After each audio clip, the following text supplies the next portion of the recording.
English में देखते हैं chapter 4 an honest would cutter, एक ईमानदार लक्कड़हारा। तो यह कहानी एक ईमानदार लक्कड़हारे की है। वह एक बहुत ही ईमानदार था और उसकी ईमानदारी के लिए ईश्वर ने उसे एक दिन पुरस्कार दिया था। तो चलिए हम यह कहानी पढ़ते हैं और देखते हैं। Once there lived a poor would cutter in a village. एक गांव में एक गरीब लक्कड़हारा रहता था। He was the only man to earn money for his family. अपने परिवार के लिए केवल वही एक आदमी था जो पैसे कमाता था। One day when he was cutting a dry branch of a tree on the bank of a river, his axe slipped from his hand and rolled down into the river. एक दिन जब वह नदी के किनारे सूखी लकड़ियां काट रहा था, उसकी कुल्हाड़ी उसके हाथों से फिसलकर नदी में गिर गई। The poor would cutter was very sad. वह गरीब लकड़हारा बहुत दुखी हुआ। He began to cry loudly. वह बहुत जोर से चिल्लाया। Hearing the would cutters cry the goddess of river appeared. Woodcutters के चिल्लाने की आवाज सुन करके जलपरी दिखाई दी। She offered him a golden axe. उसने एक सोने की कुल्हाड़ी दिखाई। But the would cutter refuse to take it. लेकिन लक्कड़हारे ने उसे नहीं लिया। He said it is not mine.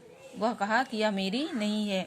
Then the river goddess gave him a silver axe. इसके बाद जलपरी ने उसे एक चांदी की कुल्हाड़ी दिखाई। He did not accept this axe also. लेकिन उसने उसे भी एक्सेप्ट नहीं किया। Then she gave the would cutter his one iron axe. इसके बाद जलपरी ने उसे एक लोहे की कुल्हाड़ी दिखाई। Seeing his axe the would cutter's joy knew no bounds. लोहे की कुल्हाड़ी को देखते ही लक्कड़हारे की खुशी का ठिकाना नहीं रहा। वह बहुत अधिक खुश हो गया। He cried out. वह चिल्लाया, this is my x, this is my x. यह कुल्हाड़ी मेरी है, यह कुल्हाड़ी मेरी है। The river goddess was pleased by the honesty of the wood cutter. जलपरी ने लक्कड़हारे की ईमानदारी पर बहुत खुश हुई। वो she gave him the golden and silver x also. वह उसे सोने और चांदी की कुल्हाड़ी भी दे दी। आगे एक्सरसाइज देखिए। Multiple choice question, tick the correct option. The wood cutter was very poor. The axe rolled down into the river. The woodcutter accepted iron axe. Phillips, the woodcutter was cutting a dry branch of a tree on the bank of a river. Second, first the goddess of river offered the woodcutter a golden axe.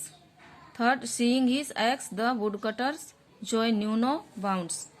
Fourth, the river goddess was pleased at the woodcutter's honesty. Okay.